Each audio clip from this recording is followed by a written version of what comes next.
Well, this is a very exciting moment because this is the first time we have a soulmusic.com interview. Yeah. And it's really great. That's for somebody I know, who I've known for, okay, we kind of have to do math here. I think could it possibly be 40 years? Could it be 40 years? Probably. 40, oh. More than that. Wow. I think it's been more than that because Yeah. we're celebrating the 40th anniversary to Young Hearts Run Free this year. Wow, wow. Well, you know that, I haven't introduced who this is. I just realized, of course, the moment you said Young Hearts Run Free, anybody who wasn't aware who this is will know it's Candi Staton. So thank you so much for joining You're us welcome, at David. soulmusic.com. Yeah, Wow. right. It's our first on-camera interview Oh, my ever goodness. in history. I feel honored Well, to be the first. I feel honored to have you be our first. Okay. Well, I know you're here in London, in Britain, and you've been on tour. Yeah. And I actually want to start with asking you about that. I mean, you've been coming to the UK for decades. Yes. And do you remember your first visit?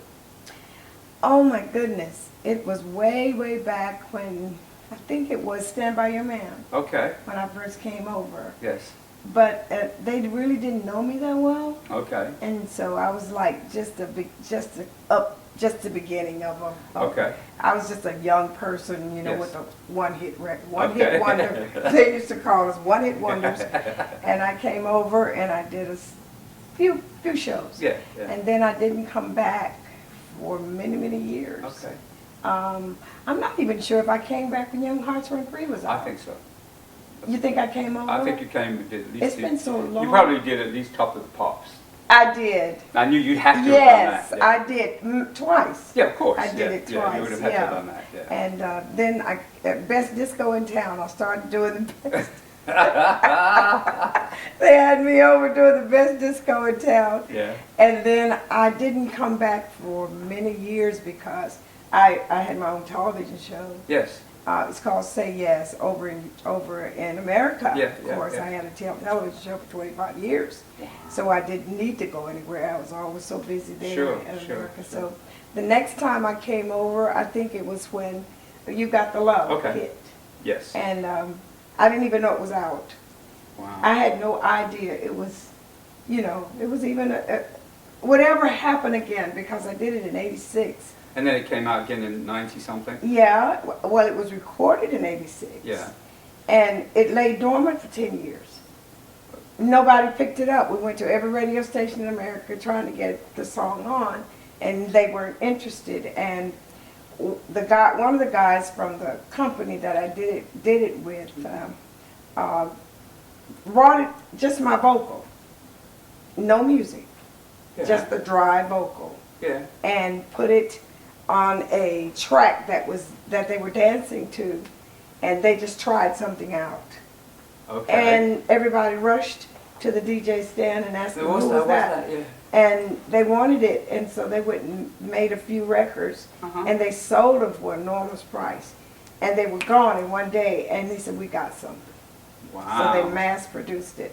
And it was out, gosh, my goodness, it was out probably 6 weeks before I even knew it was out. I had forgotten I made the song. They called me and said, you got a top 10 record. I said, what? You've got to be joking. Wow. And they told me it was called You Got the Love or Love something. I said, oh, I didn't make a record like that. I don't remember making a record like that. Yeah, Because yeah. I had made so many other records, so Sure. I just couldn't remember them all.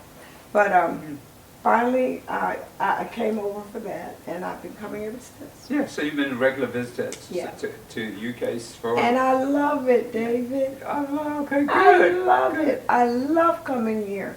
The people are so receptive, and I hate to talk about my own country, but music there is so digital. Yeah. And you've got all of these young people. You got Beyonce and Rihanna, and you got you got Jay-Z, and that's where everybody flocks to it. If you don't have that type of music going in your rapport of music, like old soul music and yesterday's music, you only get that on an oldies but goodies station. Wow. You don't really get, the masses don't go after that Sure, anymore. sure. So we're like, what are we going to do? Yeah. And yeah. so Young Hearts has been going on for many years here. Of course. And then you got the love, and then I got booked, just Wow. constantly booked over here, and Wow. the people love it. Is there like a noticeable difference between British audiences and American audiences? I mean, is it when you actually go on stage here, is it different? Oh yeah. Oh What's the yeah. difference? The difference is they know all my music. They Okay. sing with me. Okay, yeah. They join in like a big choir. Everybody's singing the lyrics. Wow. I used to say all the time, I said, if I forget the lyrics, I can read lips. Well, I can ask you a question. As you're talking, I mean, I'm aware, you know, from just knowing you and knowing your history, Yeah. that, you know, long before Young Hearts Run Free, you were what we would have called back in the day an R&B singer, you know, Yeah. and quite successful in the U.S. for sure, you know, and had Right. several hits, you know. I'd rather be Young Man Sweetheart. Old Man Sweetheart. Old Man Sweetheart. See, I always get that wrong, but anyway, you know that one. The Old Man Sweetheart, the Young Man. Well, I tried the a Young Man Sweetheart. And that didn't work either. Okay. All right. We don't need to go into further about that. Okay, that's all right. But yeah, so yes, I know that you already had, you know, you were already known, certainly in the R&B world, R&B circuit back then, and then of course after Young Hearts Run Free, you as a whole nother audience. Yeah. A pop audience and a dance music audience, disco audience, whatever we want to call it. And so, so it's like you've had like, and then of course there's a period of time when you really went back to your roots, so to speak, Right. in doing gospel. Yes. And you did that very successfully too. Yes. How many? Can I just ask you how many awards you've won as a gospel artist? Oh, probably 5 or 10. Wow. Somewhere in there. Yeah. Yeah. That's a You lot. know, it's a lot. Yeah, it is. Stella Awards and all that kind of stuff. Yeah. You know. So you had like three, almost like probably at least three, you know, genres of music that Yeah. you've become known in. Mhm. And firstly, that's unusual Yeah. for anyone to be successful in more Right. than one. Right. So what do you think that is? I mean, have you always been someone who, you know, music, you just love music and you just apply yourself to what music you want to apply yourself to? Has that always been like that for you about music? Yes, yes. I remember one time I was talking to you. You came to the dressing room, and what really, really, really nailed it, you said, Candi, I never will forget it. You said, Candi, sing what's in your heart. Wow, I said that? You said that. Wow, all You right. said, don't listen to what other people say. He said, Okay. just sing what's in your heart. Yes. And he said, sing, because you have a lot to give. Yes. And you told me to sing what's in my heart. And I went and I thought about that. I said, okay, I'm going to do that. I'm going to sing the songs that I get, all the songs on my new record, which is called It's Time to Be Free. All right. Hello. I wrote it. We don't mind showing it. Yeah, we don't It's mind okay. showing We it. can show it. It'll be Hello. out in July. Yeah, Go come up on, on iTunes. promo. I just say something before you go on. You know, back in the day, yeah. you know, we really didn't have any shame No. about promoting No. records. You say, yeah, here it is. This is it. Hello. This is it. You go buy it. Go buy it. You know, which is fine. I'm still old school like that. I think you should promote your product. You really should. It's important. You've got to. So we just put it on there. Your name is in there too. Yeah, well, because thank you give so me much for that. It was such very good kind. wisdom and Yes, advice. thank you. And I wrote every song coming out of a very, I guess, horrendous relationship. Okay. All of it kind of ties in to what I'm singing. Also, Life Happens was the same kind of thing, but it was a secular version. Sure. Of, and it's good therapy. Yeah. When you've gone through really traumatic things in your life, I think singing about it gives you that therapy that you don't have to lay there on the couch with a psychologist and tell him about your childhood and all the other bad things that happened to you. So you sing it out. And music is healing. Yeah, absolutely. It's healing. And when I think keeps me going is the fact that I can sing troubles. Even though Young Hearts Run Free has a wonderful beat, you can dance to it. It also has a message that is kind of depressing. Actually, I've never really analyzed the lyrics. You know, it is. You get the babies, but you know, what's the sense in sharing this one and only life, ending up just another lost and lonely wife? You'll count up the years and they'll be filled with tears, yet people are dancing, oh yeah, sure, I love that song. But they're singing depressing, depressing music. I mean, I'm guilty of the same thing. I listen to it, go like, Yeah, but it's really good though. That's really So, so that's how that goes. And well, I want to ask you. So I was just saying about the fact that you've been successful in all these different genres of music, and I'm really intrigued when I meet someone who's been singing professionally and recording successfully for so many decades. I always want to ask, what is it that has kept you going? I mean, I know there's obviously a personal reason you could give, and I know you well enough to know that that would be an answer that rests in your faith. I know that would be the most obviously primary answer. Of course it is. Yeah, that's the foundational. God is the answer to that. That's kept me going.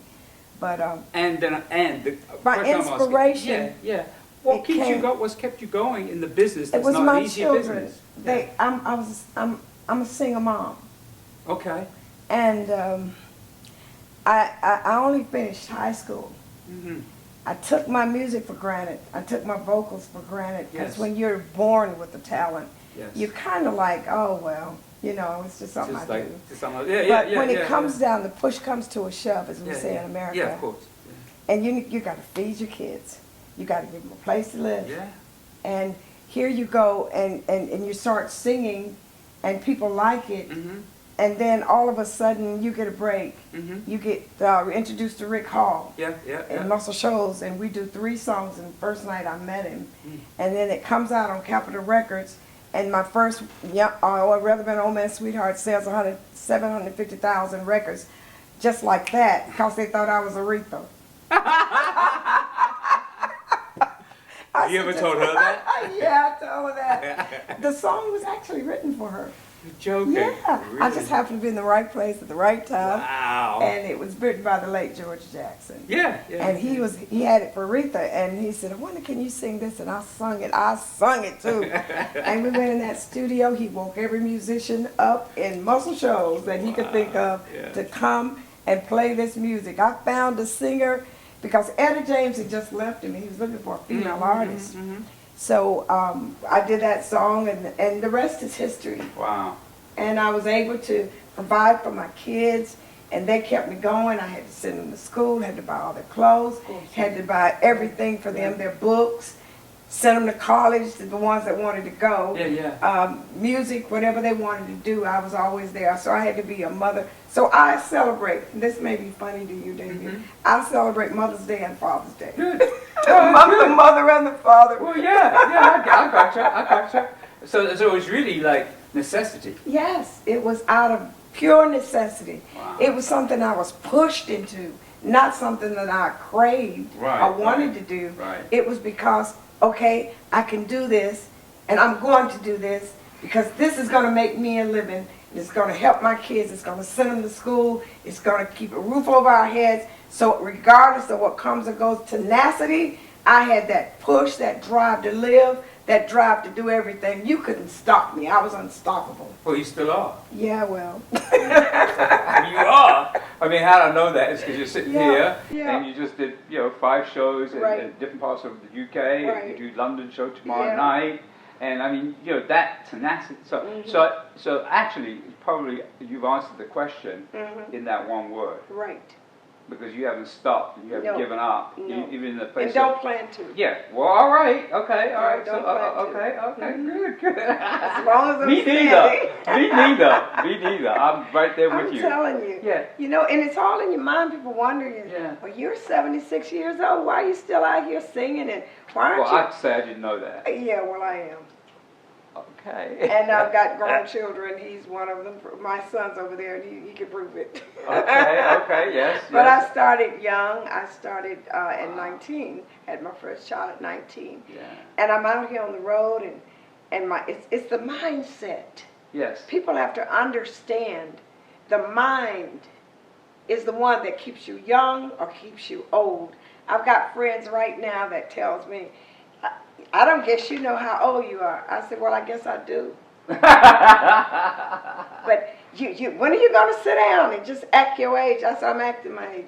Chronologically, I'm 50. That's funny. I used to tell, I kind of got stuck around 36. Yeah, okay, good. That's a good age. Yeah. I've got a sign on my refrigerator that said, claim an age and stick with it. Okay. You mentioned Aretha. I remember many years ago, I can't remember what age she was, but the Jet magazine interviewed her, and they said, well, how old are you, Miss Franklin? She said, and she was at least 14 years older than what she said. She said, I'm 36 and holding, or 32 and holding. I'm like, oh, you're holding, whatever you're holding. You ain't 32. Yeah, right. But I get it. I know. It is in the mind. It's in the mind. It's how you think. You can think old. You can think. And then you might as well give up when you start thinking old. Oh, I got a back. Oh my God, my knee. Oh my head. You know, we get hurt sometimes, we get pain sometimes. They come from anywhere. Yes. You just might be walking along, oh my God, what was that? Yeah. You know, but you say, oh, forget it. I'm walking anyway. Yeah. Well, it's true to say that the body, physical, does change, of course. Yes. It's meant to. It was designed to break down at some point. We know that. But how you treat it would absolutely affect how it breaks down and how quickly it breaks down. Of course. And you don't have to break down that No, quick. We were talking just before we started John, the interview, and I started with the interview, and I asked you about how you stay fit, and you said about drinking water. Lots of it. No soda, lots of water, and do lots of walking. Right, and sleep. Sleep, well, yeah. Get your proper rest. Yeah, that's that's very very important. Yeah. And you also said the energy of doing shows. Yeah. Well, I gained maybe a couple, 2 or 3 pounds, but I jumped off. Within a week or so, I'm back down to my weight. Okay. All right. And so, so I think you answered my question about tenacity is really what's kept you going, and faith. I mean, faith as well as your tenacity. But I mean, I'm just intrigued, the kind of business that we're in is not easy. For even the most successful person, megastar, whoever, it's just not easy. So how, dealing with the business part of it, how have you been able to survive through all the changes, when we started, oh God, we had were 45s and LPs, and then at some point we went to 8 tracks.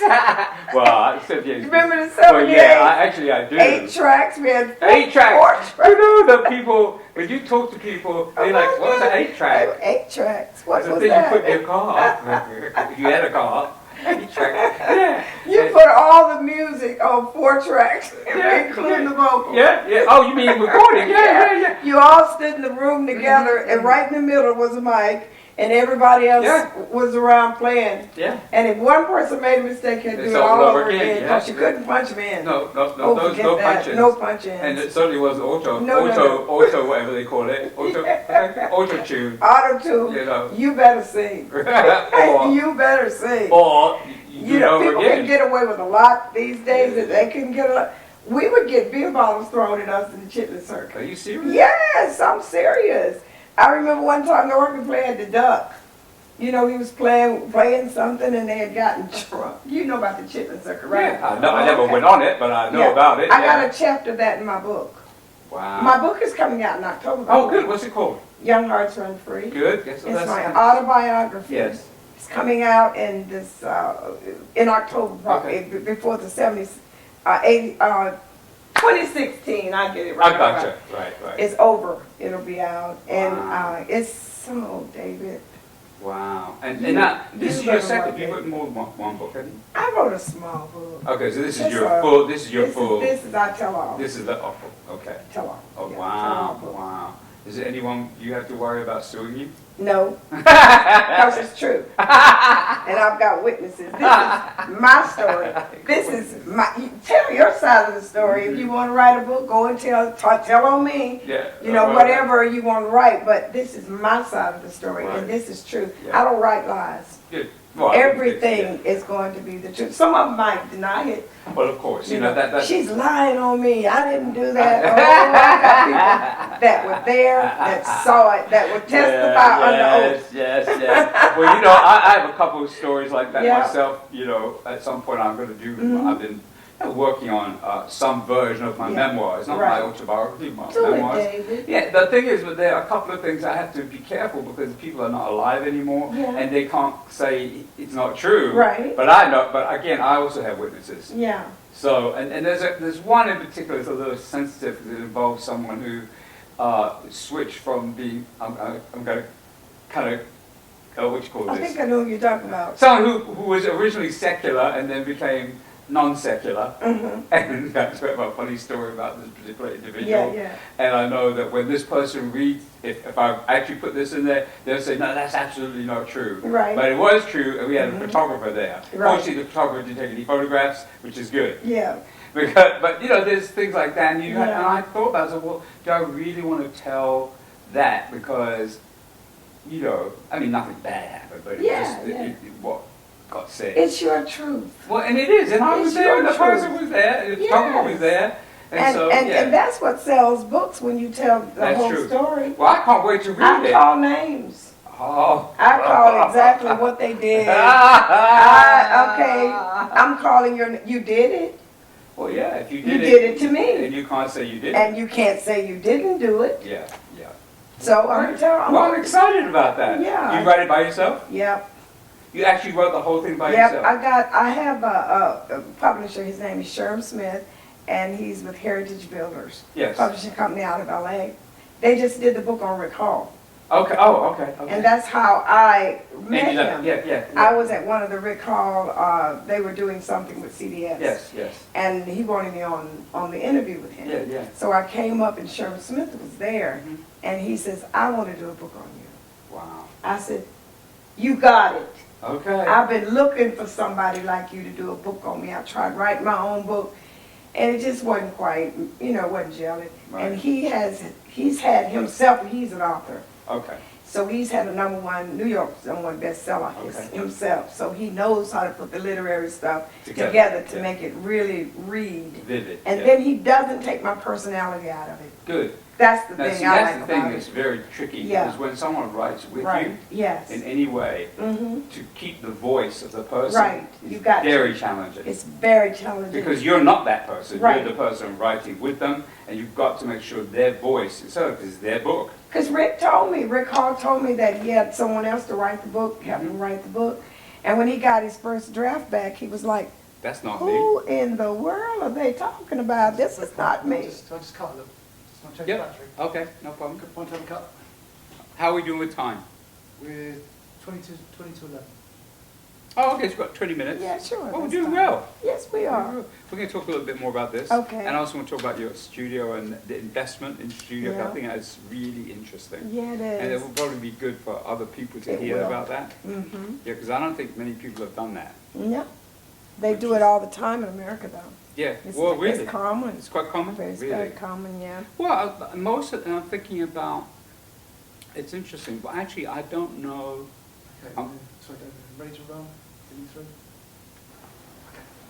Yeah, so what you were saying about the, about the book. So the book is coming out this year, Mhm. 2016, Young Yeah. Hearts Run Free. I cannot wait to read it. I'm really looking forward to that. And I especially want to read the names. I'm sure everybody wants to read the names. Of course, Okay. I got some famous names Oh, in there, too. I'm so sure. Okay. Well, great. And Yeah. did you find writing in the same way that writing songs and singing is cathartic and really good for you? Did you find writing the book was the It same was thing? therapeutic. Really it was therapeutic, very yeah, therapeutic yeah. because, you know what? There were times, David, that I was writing the book. At first, I wrote it in longhand. Yeah. It seems like my hand takes on It takes a life of mind itself. of itself. Life of its And own, it just yeah. goes to writing, and things just come when I write myself, and then I read it back to Sherm, and he records it, and then he puts it in literary form. Wow. And I was there.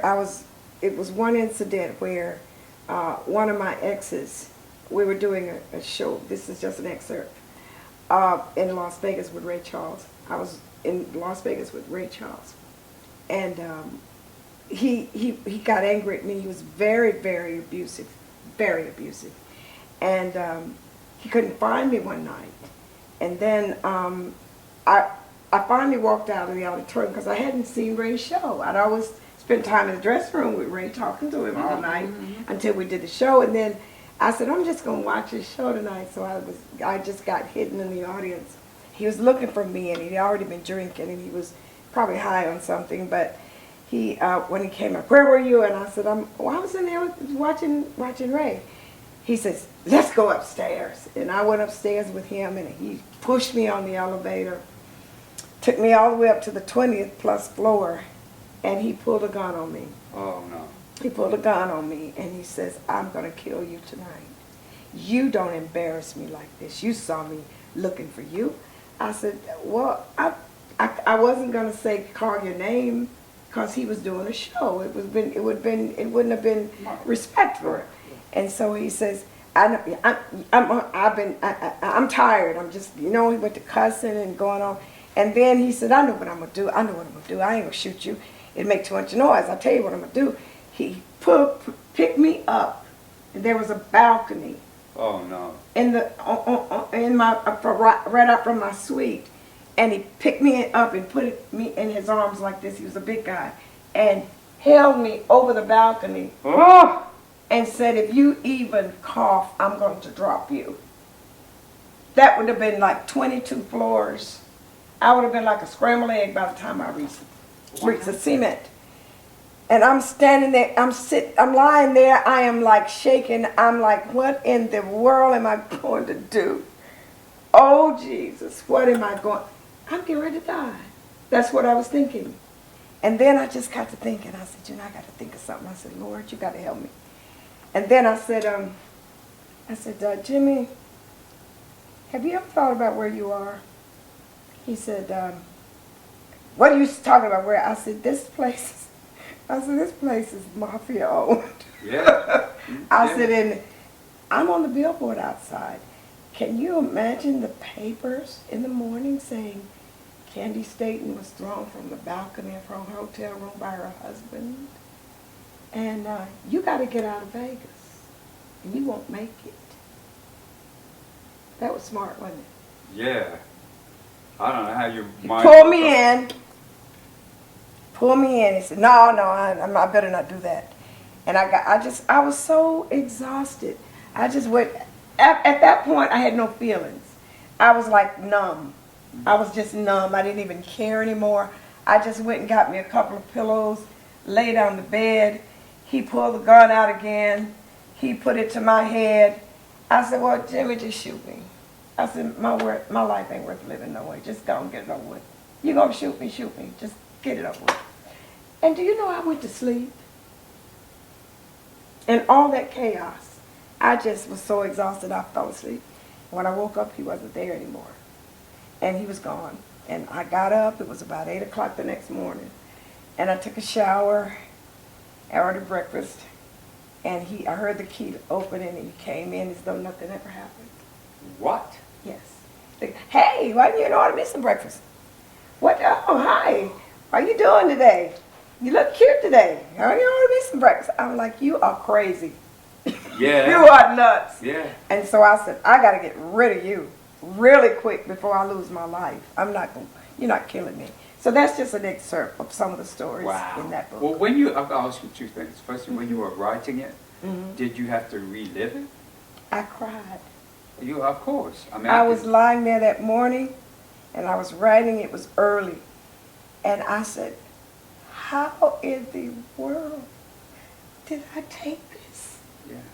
What was wrong with me? And tears just streaming down, and I'm just boo-hooing. I'm just crying.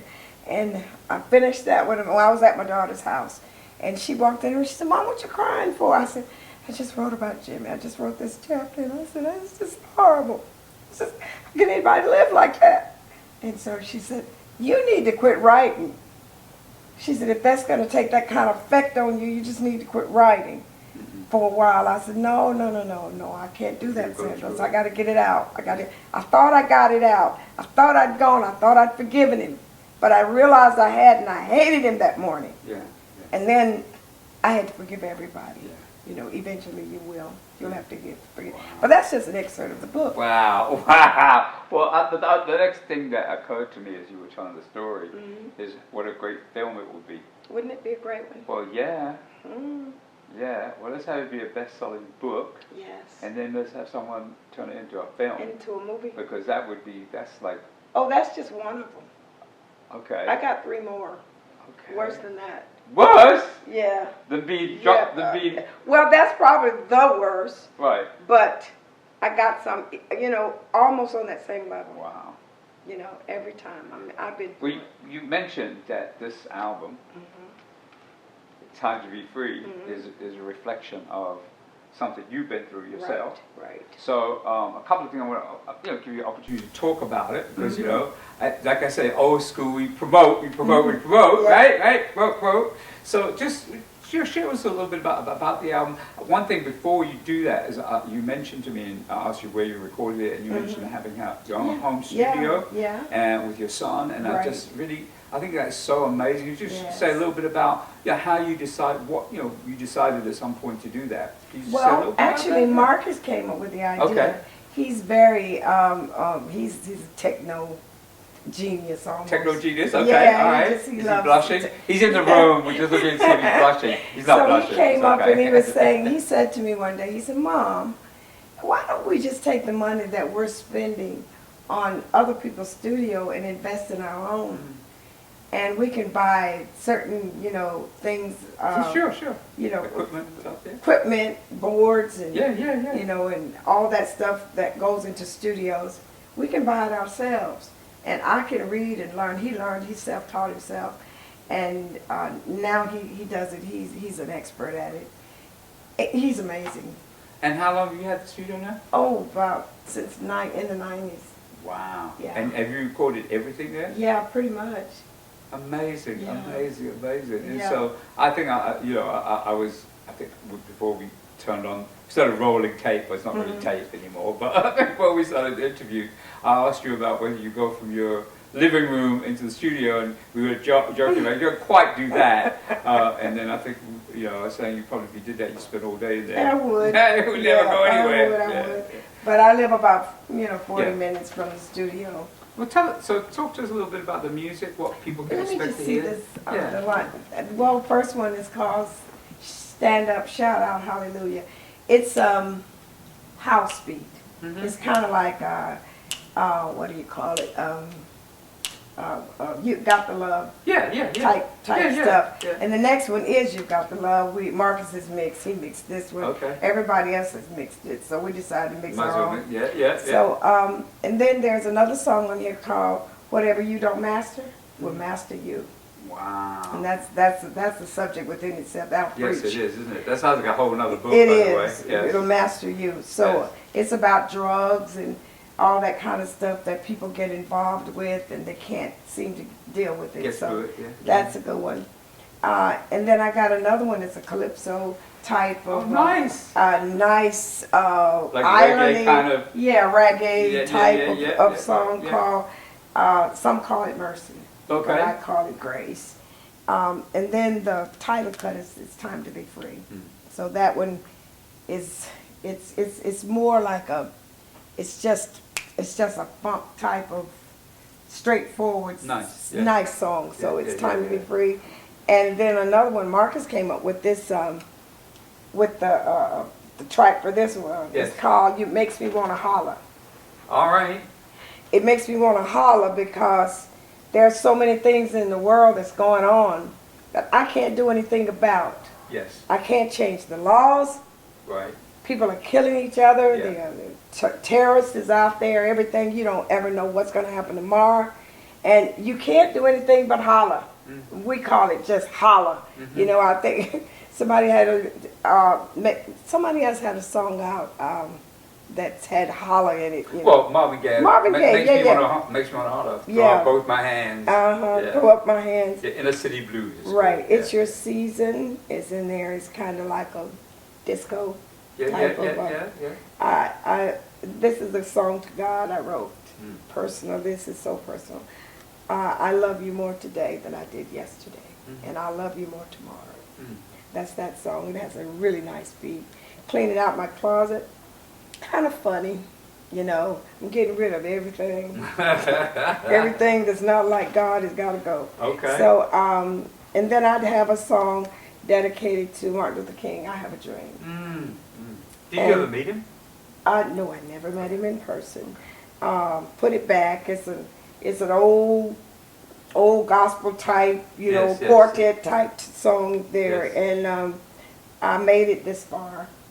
This is a song that I woke up one morning and I had, I'll tell you because you're my friend. Okay. I had plantar fasciitis in one of my feet. Do you know what that is? No, it sounds Oh, horrible. it's horrible. What is it? You can't walk. It's something in your heel, and it just hurts. If you put your foot on your heel on the. A lot of people out there know what I'm talking about because this, you know. Look at him. He knows. Look at Paul who's doing the Plantar video. fasciitis, and I couldn't hardly walk for days, and I was coming from Japan, and I'd done 3 shows in Japan, and I was like, oh Lord, I was in first class, and I couldn't walk to the bathroom without. I'm like, I would wait till everybody was asleep, and then I'd get up and tiptoe, just barely making it. And so when I got back home, I went to the doctor. He told me what it was, but I got up that morning, and I wrote a song, and it was called "I Made It This Far." I've made it this far. And then I wrote the song that says, when I got out of my bed this morning and put my feet on the floor, walked over to my dressing table. As I looked down at the floor, I could still see myself in the mirror as I felt God's grace and love. And I began to thank and praise Him because I made it this far.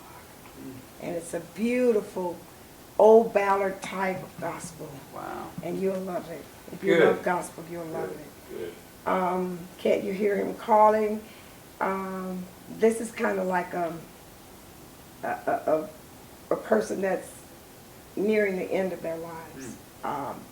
And then I have one called Behind the Veil of Silence, which is like an abused woman's version of, you tell her how it feels to be abused within those few minutes, how you really feel, the heart of it, the hurt, the pain, the frustration, the helplessness, how you will feel when you're truly abused. And a lot of women can identify with this. And number 15 is just me, the keyboards, and myself. Okay. And it's called That's All I Can Do. All right. Well, when you said about the keyboards, it reminds me of, didn't you do one, take my hand, Precious Lord. Precious Lord, take my hand. Did you do that the same way? Mm-hmm. Wow. David Crawford played That's right, keyboards yeah. on that one. I Yeah. just remembered it when you said Yeah. it. So how do you feel about this? I love it. And you're proud of it? I'm proud of it, yes. Yes. Well, it's really something to be able to say, I've got my own album, my own record label. I did it in my own studio Publishing with company. my son. I got 2 publishing companies. Okay. And we So you're quite the entrepreneur, right? Yes. Yeah. Did you? Wonderful. And just to round that off, have you always been that way? Well, I always Or had did you I always learn had to it become in me, that? but I never could get it out.